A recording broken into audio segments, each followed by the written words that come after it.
pasó en vía pública? ¿Qué se espera para mañana? ¿Cómo está el actual momento político en Chile? Bueno, conversemos de esto cuando ya son las 11 de la noche con 8 minutos con nuestros invitados o invitada María de Los Ángeles Fernández, directora ejecutiva de la Fundación Chile 21. Gracias por estar aquí nuevamente. Gracias por invitarme, Juan Manuel. José Francisco García, muchas gracias por estar aquí, coordinador de políticas públicas de Libertad y Desarrollo. Bienvenido. Un gusto, como siempre. Sí, pues ¿qué está tomando? Vodka. No, café con malicia. Sonamos.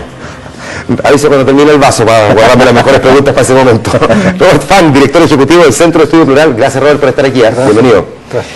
Y nos acompaña Gonzalo Müller, analista político de la Universidad del Desarrollo. Gracias por estar aquí también. Bienvenido. Feliz, gracias. ¿Quién quiere recoger? Voy a partir contigo, ya que te saludo al final, parto contigo la primera pregunta. Que vengo llegando a Concepción, así que...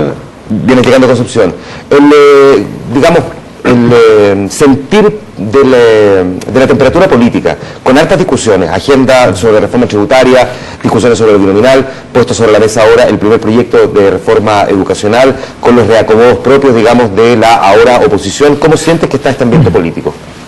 Bueno, yo creo que hay un consenso respecto de que un ambiente crispado, de enfrentamiento, que no tiene que ver necesariamente con la discusión de reforma. En el pasado se han discutido reformas muy importantes, se han hecho cambios relevantes y no necesariamente asociados a este clima.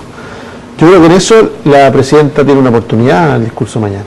Hay una oportunidad importante por lo que significa el 21 de mayo, por el tono que ella puede dar de alguna manera dejar o abrir un espacio a que ese enfrentamiento tan duro de frases, tan de uno y otro lado, quede un poquito de lado y hay un espacio mayor para encontrarse, entenderse y de alguna manera, para un gobierno que quiera hacer reformas importantes, hacerlas con todo, no hacerlas solo con orgullo, no solo escuchando una parte, sino hacerlas con un poco eso, a ver, ¿qué esperarías que dijera la presidenta Bachelet? Yo quiero saber después si crees que lo va a decir. Yo creo que tiene una oportunidad importante para hacer un cambio en el clima político, de dejar de lado el enfrentamiento. Yo creo que ella puede dar esa señal. Para ser justo, ella no ha sido parte del clima de enfrentamiento. De hecho, inició su gobierno con un llamado al diálogo importante, y al diálogo de la oposición, incluso en una reforma como la tributaria donde no la necesita en votos. Pero inició hizo ese llamado. Parece que el ministro Arena fue el primero que no la escuchó, digamos, porque por la manera como decidió él enfrentar su reforma, la reforma que ha llevado adelante la tributaria, una reforma que partió con una importante popularidad o apoyo y que ha ido cayendo fuertemente, y en base, cuando empezamos a hablar del clima de enfrentamiento o de falta de diálogo o de diálogo peor todavía, de diálogo de sordos, digamos, donde se dicen cosas de lado y lado pero nadie está dispuesto a conceder nada, yo creo que eso es algo que ayuda poco y donde sí la presidenta puede hacer, decirle, ¿sabe qué? Yo tengo la voluntad de iniciar reformas y las quiero hacer con todos, no solo con una parte. Te voy a sacar de la asepsia en la que estás todavía parado comentando este tema. Quiero saber ya con un poco más de, si se quiere, malicia, si tú crees que efectivamente el ministro Alberto Arena está corriendo con colores propios o efectivamente puede ser mandato de la propia presidenta Bachelet. Yo creo que su mandato no me imagino que tenga que ver con el clima de enfrentamiento. No, creo que su mandato tiene que ver con sacar adelante la reforma. Por eso, pero el que sacar adelante la reforma le haya dicho, bueno, se saca adelante la reforma, esto no es necesario discutirlo, no es necesario negociarlo o ceder en algunos aspectos. ¿O tú crees que efectivamente es una determinación política adoptada por el ministro de este es su modo, esta es su forma de llevarla adelante? Yo creo que al igual que en educación y al igual que respecto a la reforma del sistema binominal, la presidenta ha empoderado a su ministro para que lleven adelante la reforma. No lo están haciendo de la misma manera, es evidente. El ministro Seguiro lo está haciendo de una manera distinta, el ministro Arena lo está haciendo de una manera que ha producido un enfrentamiento mucho más duro. ¿Y dónde ubica el ministro Peña la reforma binominal? Yo creo que es una reforma de la que hemos hablado menos y que por lo tanto se ha expresado menos. O sea, yo creo que la voluntad de diálogo en ese caso va a pasar un poco por lo que él sea capaz de recibir no solamente a los expertos o a los partidos de la nueva mayoría que están en el oficialismo, sino también a todos los actores de la sociedad. Voy contigo ahora, María de Los Ángeles. ¿Cómo miras tú este clima político previo al 21 de mayo? Yo creo que el gobierno, después de los dos momentos tan terribles del terremoto en el norte y del incendio de Valparaíso y de la institución un poco desafortunada por los nombramientos que supimos, en su minuto ha logrado retomar muy fuertemente la iniciativa, está con varias reformas en curso, todas bastante capitales, importantes. Esto del clima, que está crispado, no está crispado, bueno, el video no ayudó mucho, yo creo que hay un problema comunicacional del gobierno, coger las resoluciones en el corto plazo, pero yo creo que aquí tenemos un dilema que está muy instalado en la sociedad acerca de la manera de hacer política, alguien lo dijo por ahí. si remitirse solamente a la utilización de las mayorías con las cuales se dispone, o bien buscar acuerdos en algunas áreas que son importantes, pero además todas las reformas que están en curso son importantes. Y bueno, es un poco lo que está diciendo Gonzalo. Yo esperaría que la presidenta hiciera también un llamado, porque yo, sin ser una persona conservadora, creo que no me caracterizo por eso. Creo que para que las reformas sean sustentables en el tiempo es importante incorporar a todos los sectores. Que tenga un amplio respaldo. ¿Tú crees que lo que se está buscando es efectivamente reformas con amplio respaldo ciudadano, es decir, generar las convicciones profundas en distintos sectores de la sociedad, más allá de los sectores que son los que van a votarla a favor?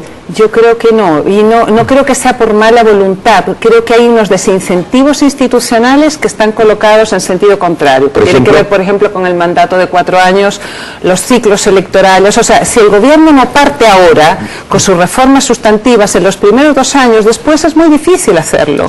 Porque ya, mira, a fines del próximo año ya estamos hablando de las municipales. O sea, creo que hay como fuerzas que juegan en contra.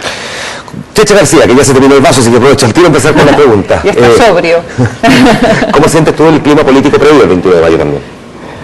Crispado, confuso, hay cierta sensación de posiciones, de cierta polarización que hace poco tiempo no estaba y que le hace mal, yo creo, a la democracia, a la convivencia. Tampoco quiero exagerar la nota, yo creo que no es bueno esto exagerarla, pero es evidente que la reforma tributaria ha sido particularmente mal manejada, y estoy completamente de acuerdo con lo que dice María Los Ángeles. Aquí el tema de fondo es, si uno quiere, es contradictorio tener reformas sustantivas que no sean debatidas largamente, consensuadas. El caso de la reforma tributaria es emblemática. Imagínense un país en 3 años más con desempleo altísimo, crecimiento en 1%, como terminó, y menos, digamos, el último año, el primer gobierno de la presidenta Bachelet, y con un discurso político de una centroderecha que podría alcanzar la moneda del 2018, tratando de plantear, dar vuelta a la reforma tributaria con mayoría en el Parlamento. O sea, en el fondo, todo lo que se ha discutido hoy día en términos de utilizar mayoría, me parece nefasto, porque en realidad significa que en el futuro mayorías van a quedar, y esto es válido para el tema educacional, incluso es válido para alguna de las estrategias, digamos, un poco triquiñuela de resquicio que se han planteado en el tema constitucional. Esa estrategia, esos debates a mí me parecen súper negativos. Ahora, no es por otra parte el ejercicio legítimo de la democracia que quien tiene la mayoría de los votos la saca adelante sin la necesidad, digamos, de estar buscando consenso en cada detalle y en cada cosa. Que sean sustantivas. Porque si tú en realidad quieres... ¿Pero dónde dice eso, digamos, en si tu manual? Eso no, por supuesto, pero es lo que dice María Los Ángeles. Si tú quieres reformas que tengan estabilidad a largo plazo y que no solo sean lo que se trata de hacer en 4 años y que en el fondo el próximo gobierno pueda partir desde cero, entonces no va a poder utilizar la mayoría simplemente para borrar lo que hizo el gobierno anterior. Ese clima donde además se habilita al otro a utilizar su mayoría cuando quiera y a pasar la pena ahora, y el futuro gobierno puede tener cualquier signo político y hacer lo mismo, a mí me parece que viola cierto sentido común de lo que ha sido Chile estos últimos 30 años, que reformas sustantivas se van construyendo incrementalmente con acuerdos participativos, obviamente con matices. Yo estoy diciendo que no se utiliza la mayoría para la reforma tributaria, pero que no se pida en el fondo de reforma tributaria. La gran crítica que hacen ciertos sectores de la nueva mayoría es que precisamente por haber estado buscando durante los 20 años tanto consenso, es que efectivamente hubo cosas fundamentales de cambio que no se hicieron, que son las que se requieren hacer ahora. Eso lo han planteado varias personas ya. ¿Esos bloqueos dónde estuvieron? Perdona, no son bloqueos. Ellos dicen, por haber estado siempre a través del consenso, hay ciertas cosas que nunca se lograron, en las que nunca se logró avanzar, porque como nunca hubo consenso y no había mayoría, claro, solo se avanzó en el consenso. Entonces dicen ahora que está la mayoría, ¿por qué salir a buscar ese consenso?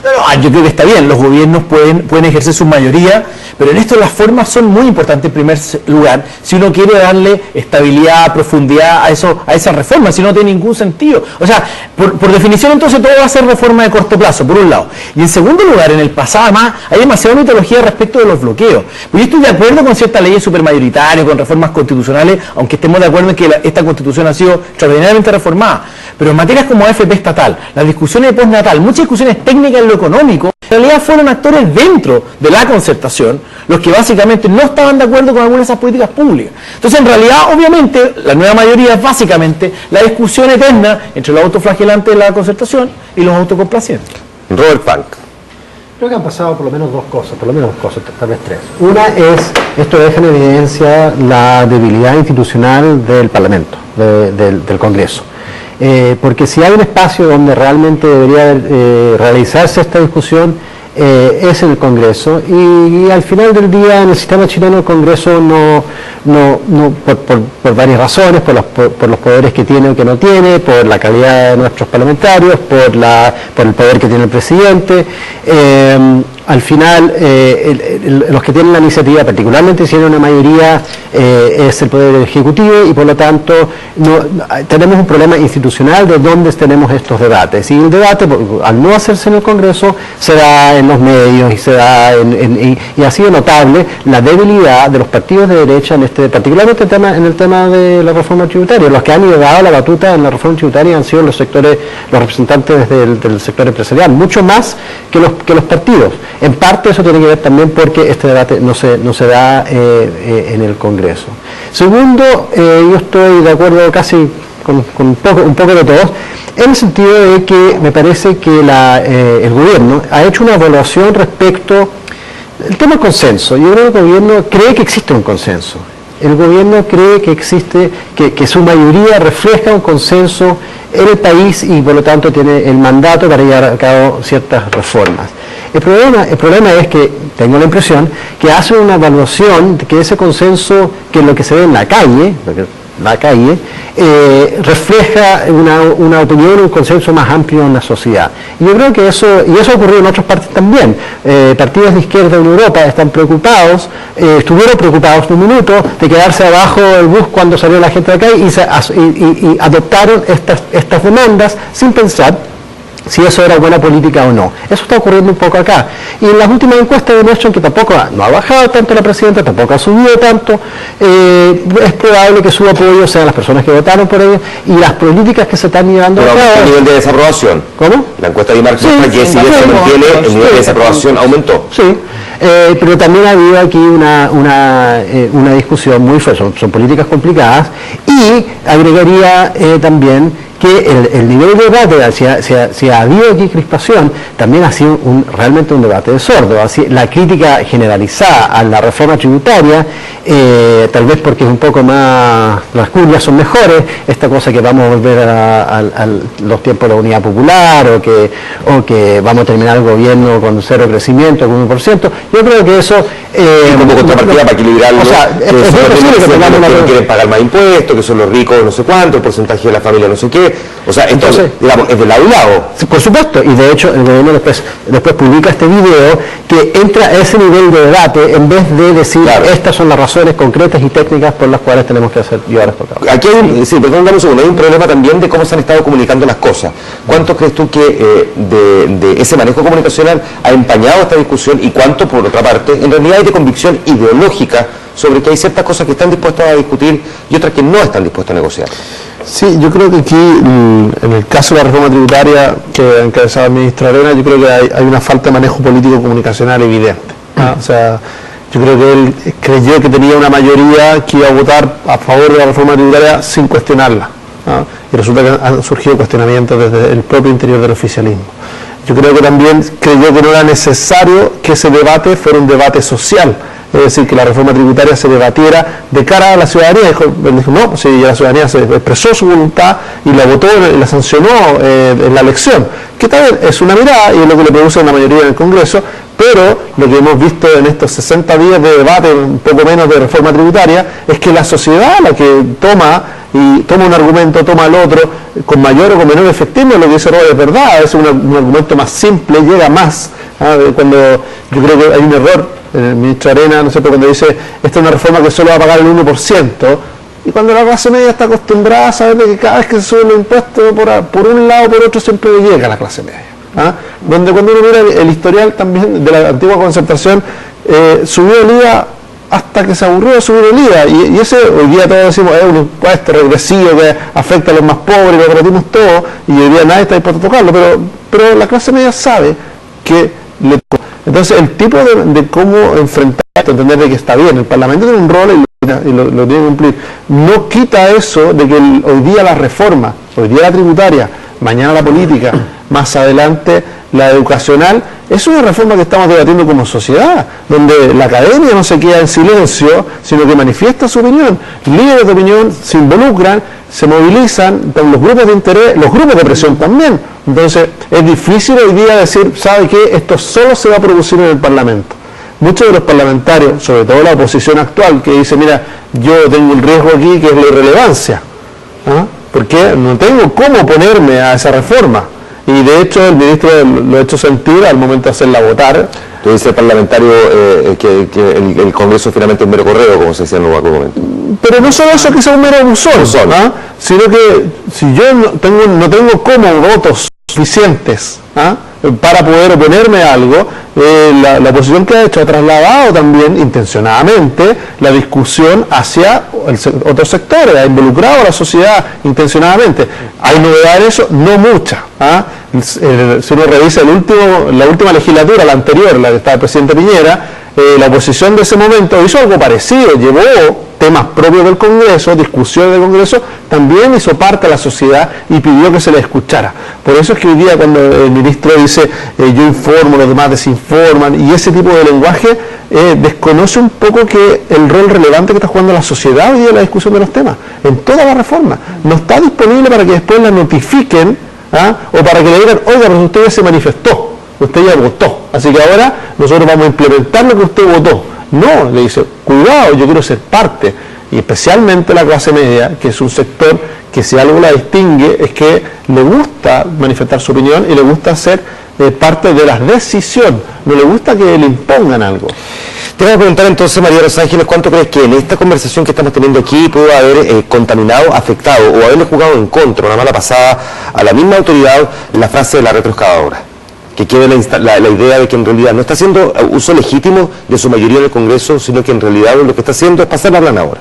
Sí, o retroexcavadora, cualquier cosa que... Sí, yo creo que para el contexto de este país la frase, la idea es dura. O sea, yo que también veo un poco lo que pasa en España, depende mucho de las culturas políticas. A mí no me asusta, pero creo que para el contexto de Chile, que es más... no hay tanta asertividad, suena muy duro. Pero mira, yo creo que el tema de la reforma tributaria, tiene razón la presidenta cuando dice, yo no estoy sacando nada debajo de la manga, un conejo debajo de la chistera. O sea, yo lo dije por todo Chile y todo el mundo sabía que esta reforma venía y ella había instalado el tema del FUT. El punto es que yo creo que durante algunos años nos hemos acostumbrado a que se hace campaña en poesía y se gobierna en prosa, es decir, se plantean programas muy floridos, con muchas promesas y después se guardan a lo mejor en un cajón, justamente porque no había mayorías. Y ahora hay mayorías y este gobierno dijo, yo voy a cumplir lo que he dicho, porque ella no es que habló de la reforma tributaria el día que se instaló la moneda, lo vino diciendo desde las primarias. Entonces, como que no le tomaron el peso a este asunto, no es que ella esté anunciando algo que no se supiera. Eso me llama mucho la atención de que, por ejemplo, los empresarios no hayan procesado esto con tiempo. ¿Tú crees que no lo procesaron con tiempo o más bien pensaron que iba a ser más moderado el proyecto? Pues son dos cosas distintas. Sí, o pensaron sencillamente que no iba a tener lugar, porque bueno, hay muchas promesas de campaña que quedan ahí en un cajón y no se cumplen. No, pero realmente... los grandes ejes de la presidenta siempre fueron nueva constitución, reforma tributaria, reforma educacional. Y siempre se habló de cambios bien profundos. Ni siquiera se habló de reforma constitucional, se dijo nueva constitución. Y cuando se habló de reforma tributaria era bien profunda. Pero uno de los cuestionamientos que se hacía era que no conocíamos los lineamientos más allá de la legislación del fútbol. Claro, con detalle. Puede ser, pero... Por eso la pregunta es si los empresarios en realidad pensaron que iba a ser menos profunda y va a ir por otro camino. Es probable, yo no sé lo que pasó por la mente de ellos, pero lo que quiero aprovechar de decir acá, Juan Manuel, es que nosotros tenemos que hacer un esfuerzo como país de acercarnos a desarrollar una política de tipo cooperativo. Yo en esto estoy de acuerdo con lo que dijo el exministro Forti, porque los países que les ha ido mejor, los países más exitosos, logran desarrollar visiones estratégicas de mediano plazo. Y claro, tenemos en los tiempos políticos con 4 años, con elecciones entre medio que no ayudan para nada. Entonces, yo creo que tenemos que hacer un esfuerzo de esa naturaleza. Lo que sucede es que no se puede reeditar la política de los consensos cupular de los 90, como alguien dijo por ahí, resucitaron Benninger, no se puede. Y por otro lado, creo que la nueva mayoría está un poco anclada en lo que fueron fórmulas y metodologías de trabajo del primer mandato de la presidenta, ergo las comisiones, que en ese minuto cumplieron un rol importante. Recordemos que la hoy día oposición la criticó las comisiones. Claro, yo te iba a decir, lo que le cuestionaron ahora es lo que le están pidiendo ahora. Claro, ahora le piden lo que... porque esta señora no tiene liderazgo y entonces hace comisiones. Y ella ahora hace comisiones y además va como avión, porque tenemos un montón de... José, aquí hay un punto, que lo que se le cuestionó antes y lo que se le está pidiendo ahora. Ahora se le pide, pero sin embargo yo creo que esto es insuficiente para el tipo de sociedad que estamos viviendo. La gente, un poco siguiendo la línea argumentativa de Gonzalo, hay una sociedad que y a veces lo pide y no lo toma, pero quiere expresarse, un poco lo que está pasando con los estudiantes. Dicen, nosotros quieren casi cogobierno, quieren coparticicipar. A nosotros no nos sirve que nos llamen al Ministerio de Educación y nos sienten ahí a conversar en una visita protocolar con cafecito y galletas. Queremos estar ahí. Entonces hay que buscar nuevas fórmulas. José, primero, si no hay aquí un contrasentido de lo que se le cuestionaba a la presidenta, es precisamente lo que se le está pidiendo ahora, por una parte. Y por otra, ¿cuánto realmente hay de intención por parte de, por ejemplo, el sector de la centro-derecha de querer sentarse realmente a discutir la reforma? Porque da la sensación de que las visiones son tan antagónicas sobre los aspectos fundamentales, o lo que ellos mismos denominan el corazón de la reforma, por ejemplo, la eliminación del FUT, donde ni siquiera se ponen de acuerdo sobre si el FUT realmente fue una buena herramienta o fue una herramienta más bien utilizada negativamente. ¿Cómo se pueden llegar a poner de acuerdo al punto de que uno diga, bueno, sabe que sí, hay posibilidad de sentarse a negociar con la Alianza por Chile? Lo primero es que va a haber una contradicción evidente, a mí me parece que en este momento es evidente, y es comunicacional, de una presidenta que invita a un Chile de todo, que invita al diálogo, y que un ministro, y yo estoy de acuerdo en eso, ha sido básicamente el experimento del ministro Arena, el ministro Peñalillo, el ministro Izaguirre. A mí me tocó ayer juntarnos con la ministra Rincón, un grupo de constitucionalistas de la centro derecha, en la mejor disposición de diálogo. O sea, en realidad uno lo ve en el caso del ministro Arena, pero como ha sido el que ha andado más rápido y el debate se ha centrado en la reforma tributaria, yo creo que el ministro Arena en algún sentido está él chocando con esta visión a la que invitó la presidenta Bachelet, y a mi juicio fue muy relevante por lo tanto, para votar por ella, por un grueso chileno, que en realidad encontraban que ella podía tener este liderazgo inclusivo, dialogante. La palabra inclusiva, por ejemplo, la ha instalado con fuerza en una mayoría. ¿Cómo va a ser inclusivo un ministro como Arena? Entonces, esa contradicción comunicacional en algún minuto, me parece, la presidenta, y mañana es un buen minuto, ¿no?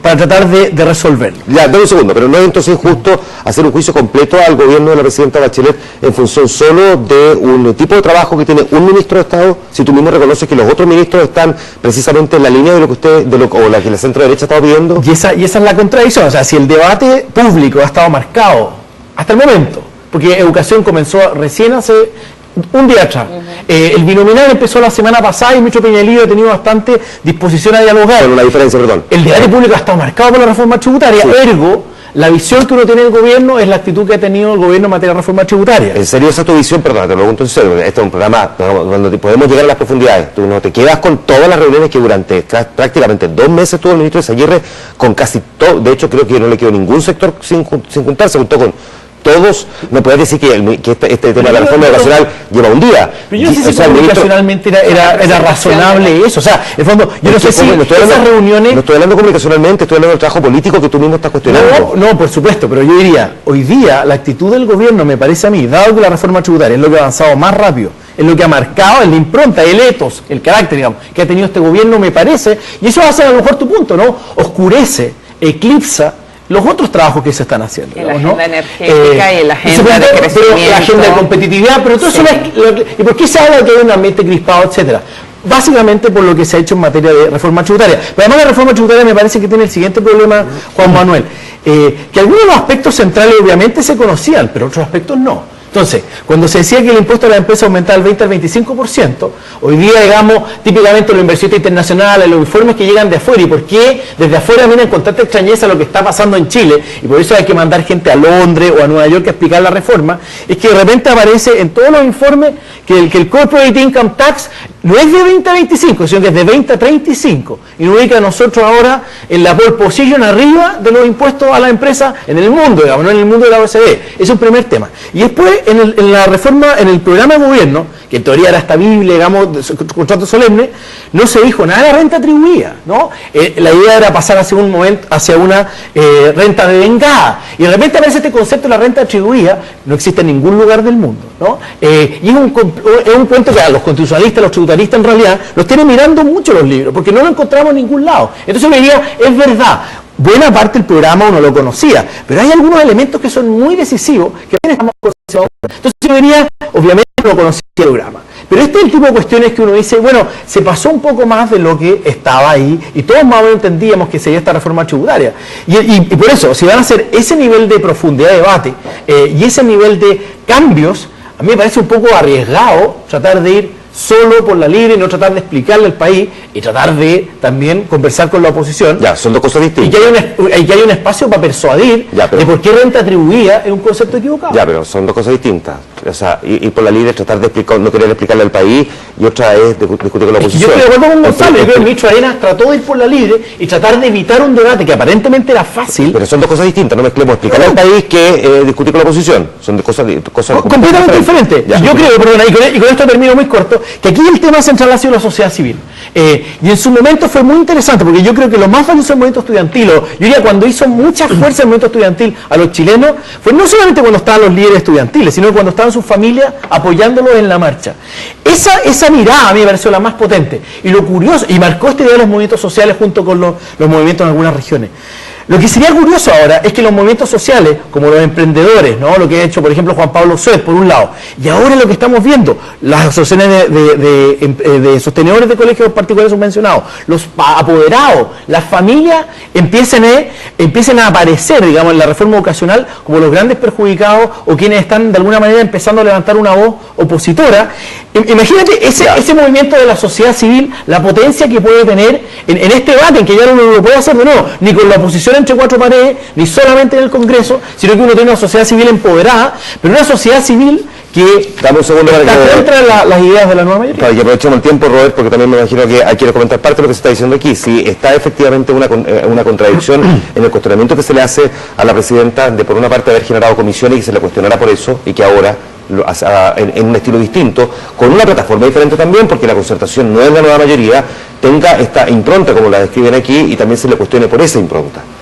Yo creo que el problema de llegar a un acuerdo o algún tipo de consenso respecto a la dirección a tomar tiene un poco que ver con acordar no la política pública, sino que cuál es el propósito de la política pública. Y ahí yo creo que es donde nos encontramos en el tema de reforma tributaria en esta conversación de sordos, porque el gobierno dice, y esto lo dice en video y ha sido parte de su discurso, la reforma tributaria tiene que ver con reducir la desigualdad.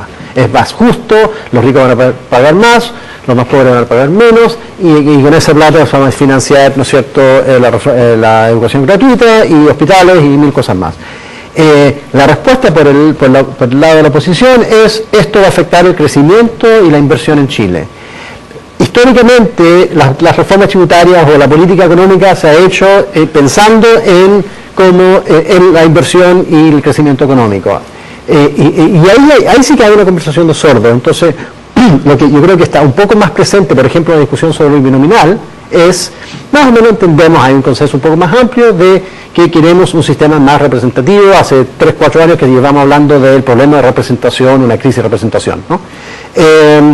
Entonces ahí la discusión es más fácil, tener una discusión técnica entre todos, decir, ya, ¿cómo logramos esa representación?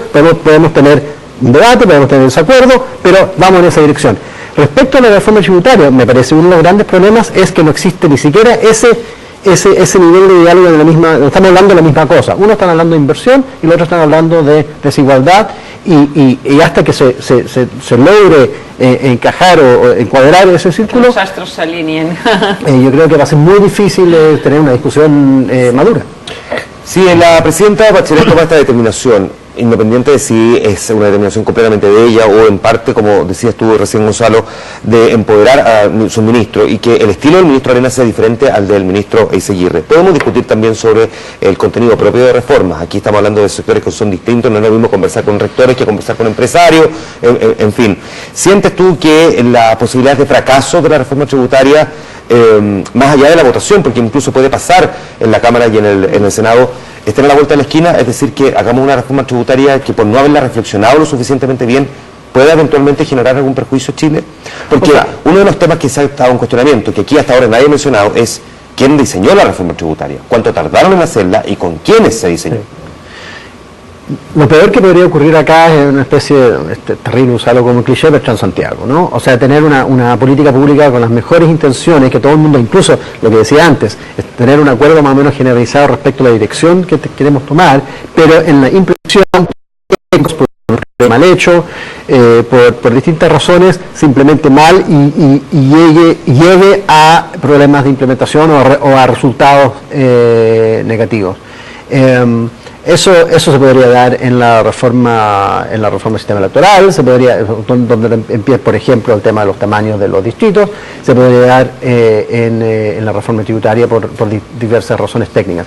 Entonces, yo creo que tal vez esos son el tipo de cosas que, y si una cosa que se aprendió, de hecho, en Santiago, era que diseñar, quiénes diseñan y a dónde se diseña y tras cuatro paredes, no ayuda en identificar dónde están los potenciales problemas. Voy a recoger algo que tú dijiste al principio, que es lo que ha marcado parte de la conversación, el tono que use mañana la presidenta Bachelet.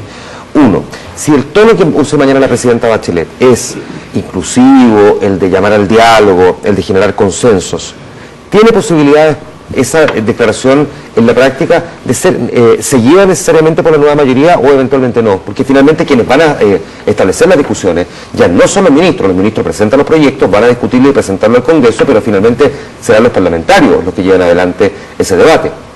Pero lo que hemos observado hasta ahora del desarrollo de la nueva mayoría en el Congreso, están mirando permanentemente a sus ministros. O sea, aquí no ha habido, nadie ha corrido por la libre, ni personajes que están acostumbrados a eso, como Lorenzini, se ha visto especialmente ordenado, muy ahí disciplinado respecto a lo que el ministro le diga o no le diga, le haga o no le haga, y eso hasta ahora ha ocurrido así. Sería una sorpresa que se produjera un desalineamiento, de que el gobierno se moderara y los parlamentarios radicalizaran su posición. Me llamaría la atención, sobre todo porque, y quieren más allá de los alineamientos políticos obvios o naturales, ¿no es cierto?, parlamentarios de oficialismo, parlamentarios de oposición.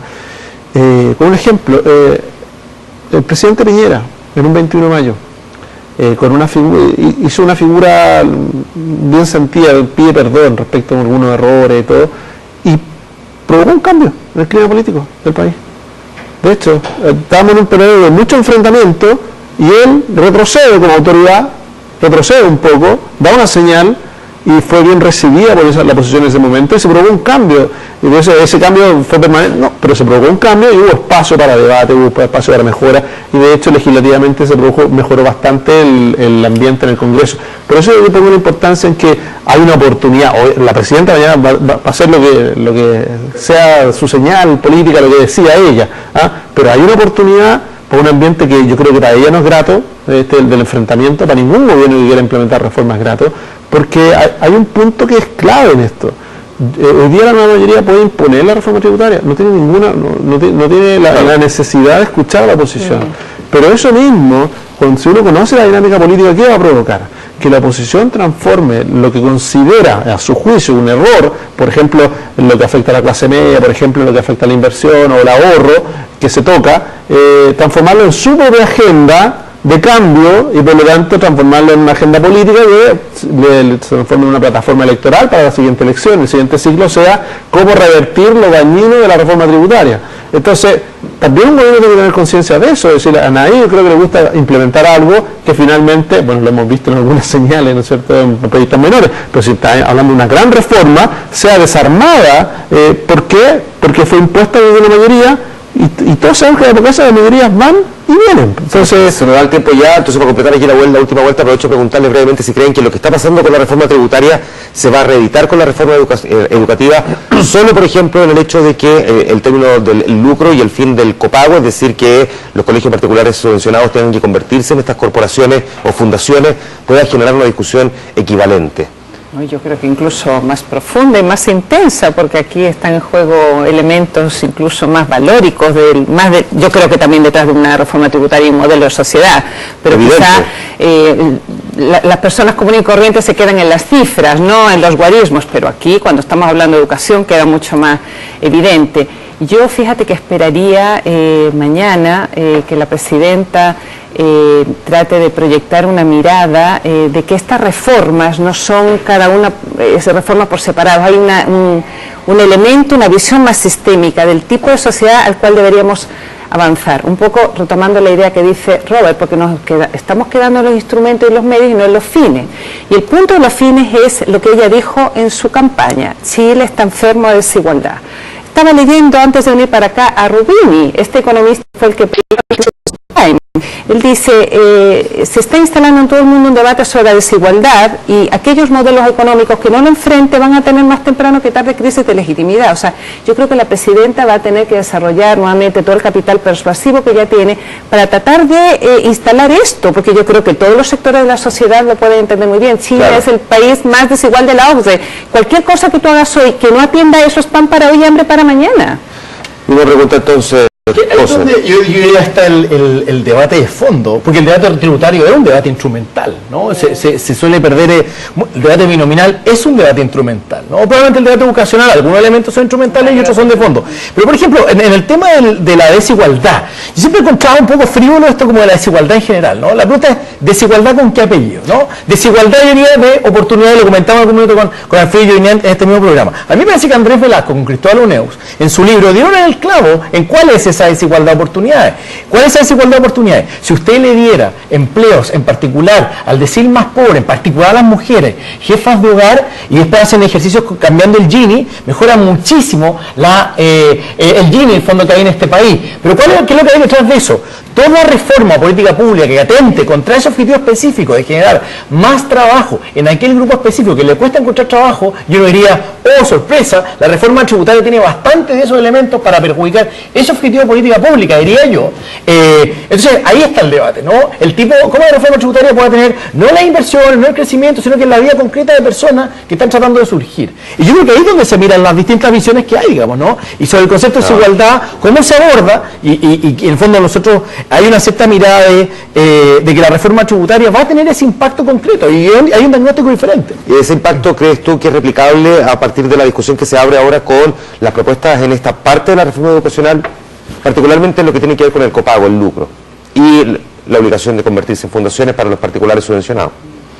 Yo creo, yo creo que durante 30 años hemos concentrado la discusión en hacer ese trabajo de, por ejemplo, solucionar los problemas de desigualdad a través de asegurar el crecimiento, por lo tanto empleo, y eso no ha resultado. Yo hoy día estuve viendo otro paper que mostraba que tenía unos gráficos que muestran una correlación casi directa entre, hablamos crispación al comienzo, una relación casi directa entre niveles de desigualdad y niveles de crispación o de división política en un sistema político.